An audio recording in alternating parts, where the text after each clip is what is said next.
Abraham Lincoln is one of the most iconic figures in American history due to his short yet momentous presidency, and the tragic circumstances surrounding his death.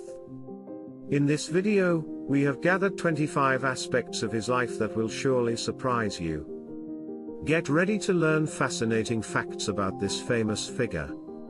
Did you know that his father witnessed his grandfather's murder at the hands of a Native American?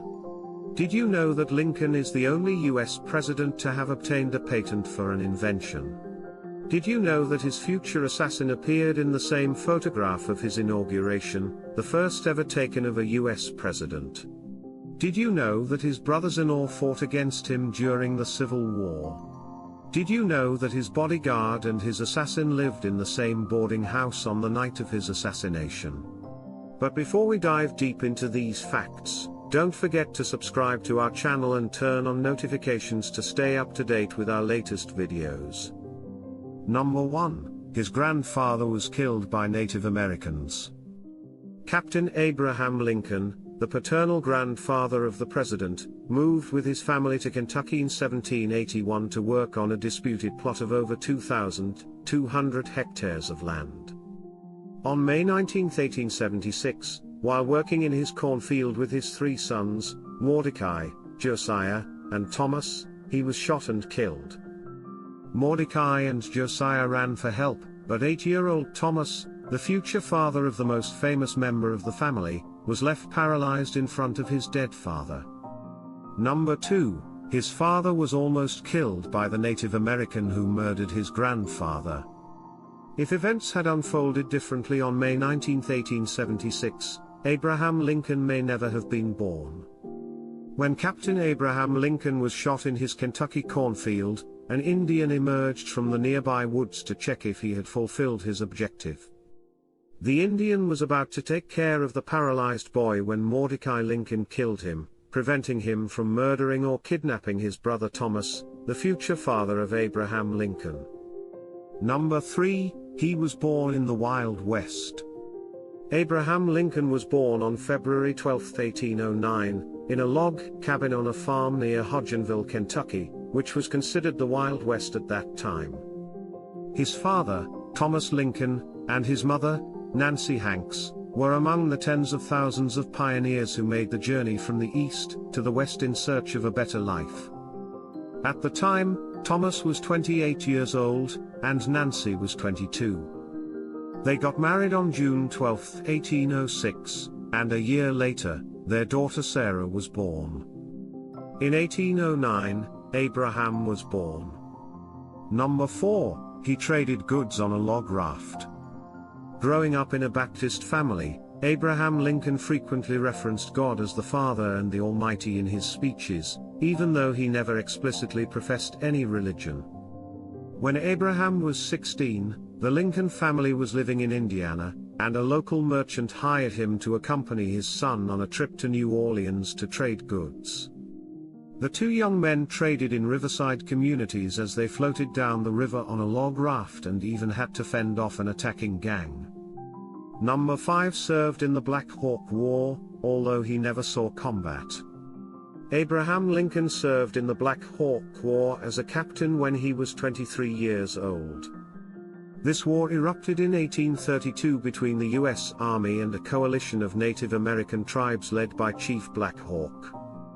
The war, fought over land possession, took place in present-day Illinois and Wisconsin, and ended with the victory of the U.S. Army, which suffered around 60 casualties compared to approximately 500 among the Native American warriors. During this war, Lincoln saved the life of an old Native American man who was about to be hanged by his own people. Number 6 witnessed the early death of two sons before marrying Mary Todd Lincoln in 1842. Lincoln displayed bipolar tendencies, alternating between periods of grandiosity and euphoria and others of depression. The couple had 4 sons, all of whom were boys. Of the 4, only the eldest, Robert Todd Lincoln, lived a long life and had offspring. After his father's assassination, Robert Todd became Secretary of War and Ambassador to the United Kingdom. The youngest son, Ed Baker Lincoln, died at the age of 4 in 1850, while William Wallace Lincoln passed away at the age of 12 in 1862 when his father was already president. The other son, Thomas Lincoln, died in 1871 at the age of 18, 6 years after the assassination in 1865. Number 7 had to give up his re-election as a congressman due to his opposition to U.S. intervention in Mexico. Between 1847 and 1849, Lincoln served as a congressman in the House of Representatives for the Whig Party. In 1846, the U.S. intervention in Mexico, also known as the Mexican-American War, had begun. It ended in 1848 with the U.S. annexation of more than half of Mexican territory. Lincoln opposed this intervention by his country in Mexico, which led him to resign from running for a second term in the House of Representatives for the state of Illinois. After ceasing his parliamentary activities, he returned to practicing law in Illinois, where he had previously achieved success before being elected as a national representative. Number 8 is highly respected in Mexico. Lincoln is one of the most respected American political figures among Mexicans, with several statues of him in different cities in the country, including Mexico City and Tijuana. This high regard stems from two of Lincoln's political stances in favor of Mexico. First, his courageous opposition to U.S. intervention in Mexico, which even cost him the nomination for a second term in the House of Representatives. Second, his support for Benito Juárez during the Mexican Reform War in the 1860s. Juárez is often called the Mexican Lincoln. Number 9 was defeated in his nomination for vice presidency in 1854. Lincoln was one of the founders of the Republican Party after the dissolution of the Whig Party. During the first national convention of the new party held in Philadelphia in June 1856, Lincoln was nominated for the vice presidential candidacy in that year's presidential elections. However, he lost the nomination to William L. Dayton, who became the first vice presidential candidate for the Republican Party, running alongside the presidential candidate John C. Fremont. The Republican pair was defeated by the Democratic Party in the elections, but Lincoln's name was recognized as a rising star for future electoral processes, particularly due to his excellent oratory skills. Number 10 secured the presidential nomination in 1860, defeating heavyweight contenders. In 1860, the Republican Party had to choose its presidential candidate, and several leaders were nominated. Some were senators or former governors with significant weight behind them. 3 nominees were active senators, and 2 had been governors. On the other hand, Lincoln could only rely on his past experience as a representative in the House. However, Lincoln's charisma overshadowed the resumes of his opponents, and he won the nomination on the third ballot at the convention held in Chicago. Number 11, he won the 1860 presidential election thanks to the division within the Democratic Party. By 1860, tensions between the North and the South in the United States were about to explode. Even within political families, Democrats were divided and presented 2 candidates in the November 1860 elections. Stephen A. Douglas ran for the northern states under the Democratic Party, while the incumbent vice president, John C. Breckinridge, ran for the southern states. Lincoln obtained 39.82% of the votes, while the 2 Democratic candidates combined for 47.56%, with Douglas receiving 29.46% and Breckinridge 18.10%. Meanwhile, a 4th candidate from the Constitutional Union Party, John Bell, received 12.62% of the ballots. In terms of electoral votes, Lincoln obtained 180 out of 303. Number 12, there was believed to be a conspiracy to assassinate him before his inauguration. Historians still debate whether the alleged plot to kill Lincoln in February 1861, on his way to the inauguration, had any foundation or was merely a product of paranoia. After the 1860 election, Southern states had made it clear that they were seceding, and the United States was a powder keg ready to explode. Lincoln, who had promised the abolition of slavery during his campaign, planned to travel by train from Illinois to Washington, making stops in 7 states. The main concern of his security team, which included the Pinkerton Agency and Kate Warne, the first female detective in history, was his passage through Baltimore, Maryland, an enslaved state. Pinkerton, the founder of the first detective agency, believed that Lincoln would be the target of an assassination attempt in Baltimore and designed a security device to ensure the safe arrival of the president-elect in Washington. Number 13, he disguised himself as a woman. One of the security measures taken to safeguard Lincoln's life during his journey to Washington, D.C., was to disguise him as a woman. Pinkerton, whose team included Kate Warne, the first female detective in history, decided to cut telegraphic communications with Baltimore so that the alleged conspirators couldn't send messages to each other. The presidential train made a stop in Harrisburg before reaching Baltimore, and Lincoln was disguised as a woman. When news of this version reached the southern states, they mocked Lincoln, labeling him as a coward. Number 14, his protectionist policy affected the South. In the 1860s, the main source of revenue for the U.S. Treasury was customs duties, and high tariffs benefited the industrial North and the Republican Party. The North was predominantly industrial, while the South was agricultural. The North mostly voted for the Whig Party and later the Republican Party, while the majority in the South supported the Democrats. The high tariffs limited competition for northern manufactured products by making imported manufactured goods, especially those from the United Kingdom, more expensive. This directly affected the South. Number 15, his power during the Civil War was so immense that he even suspended habeas corpus. The first state to secede was South Carolina on December 24, 1860. By February 1861, before Lincoln was inaugurated as president, 6 more cotton-producing states in the South had seceded from the Union: Georgia, Mississippi, Alabama, Louisiana, Florida, and Texas. On February 18, the leader of the Democratic Party, Jefferson Davis, was proclaimed President of the Confederate States of America, and on March 4, Lincoln was sworn in as the President of the United States. The Civil War officially began on April 12, 1861, and Lincoln received unprecedented powers from Congress. He controlled the budget without parliamentary oversight, and even suspended the legal institution of habeas corpus.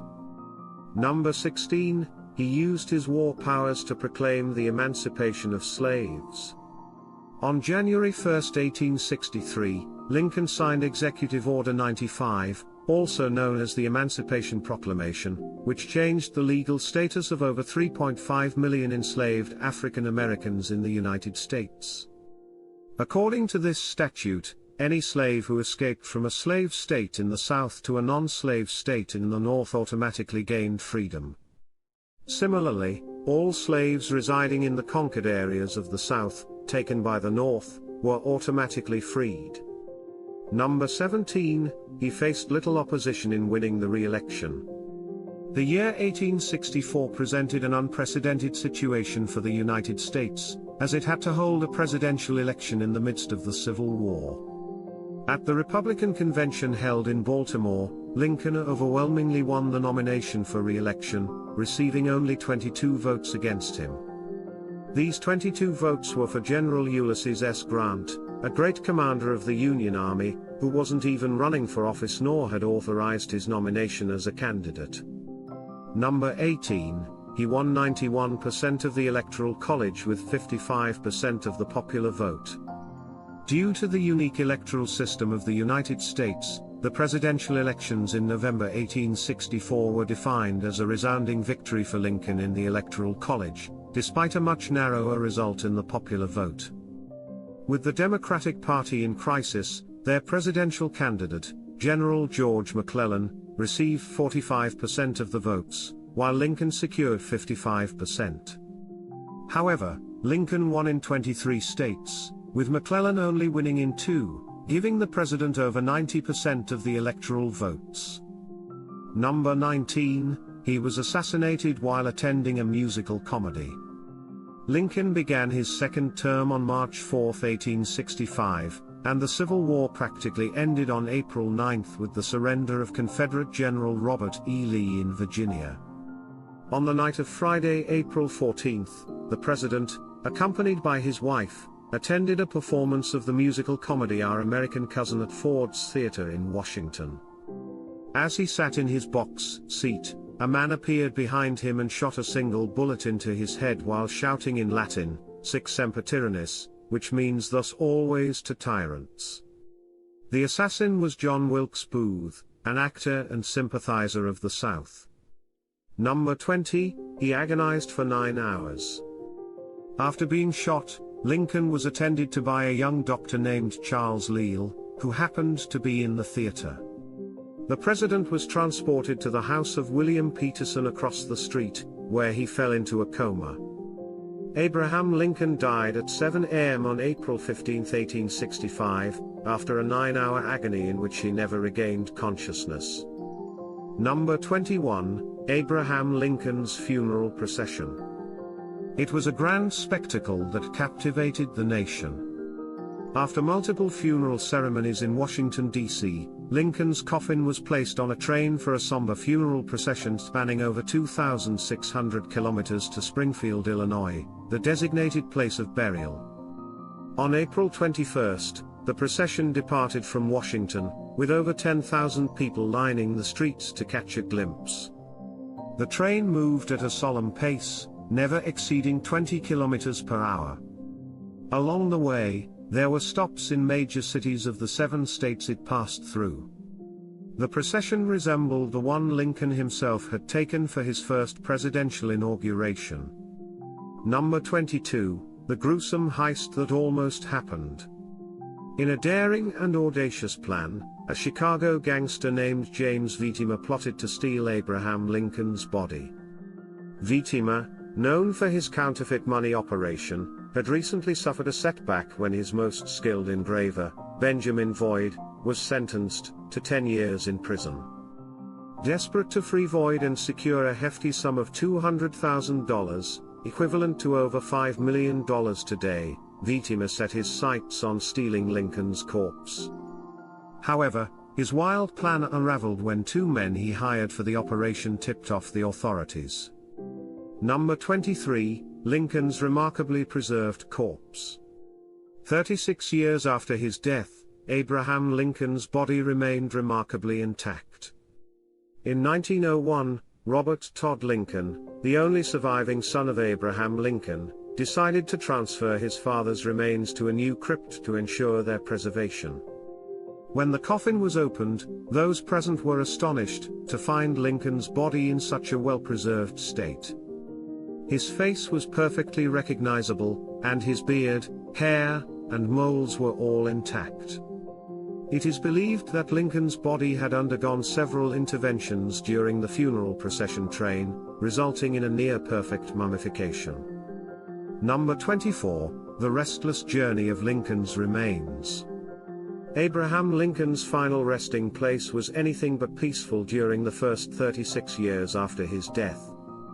Since his burial on May 4, 1865, in the Bridge Springfield Cemetery, his remains were moved 17 times between September 1865 and 1901. These relocations were made to change the burial location, replace the coffin, or modify the tomb. Some of these changes were driven by fears of grave robbery. Number 25, the downfall of Lincoln's assassin. On April 26, 1965, Lincoln's assassin, John Wilkes Booth, met his demise. After escaping Ford's Theater, where he had shot Lincoln, Booth fled to Virginia, receiving protection from Confederate sympathizers along the way. Booth believed that his act would paralyze the Union and help the Confederacy rise again to win the war. However, the opposite happened. Thousands of Union soldiers set out to hunt him down. Booth took refuge on a farm near Port Royal, Virginia, accompanied by his accomplice, David Herold. When Booth refused to surrender, A shot from Union soldier Boston Corbett killed him. Abraham Lincoln, undoubtedly one of America's most iconic figures, continues to captivate the hearts and minds of people around the world. We hope you found this video informative and entertaining. If you have anything to add, please share it with us in the comments section. Don't forget to like this video and share the link with your family and friends, so they too can delve into the 25 intriguing facts about the tragic life of Abraham Lincoln, and the reasons behind his assassination. And if you're new to our channel, don't forget to subscribe. Also, be sure to follow us on all our social media platforms listed down below in the description. We'll be back soon with more curiosities from history.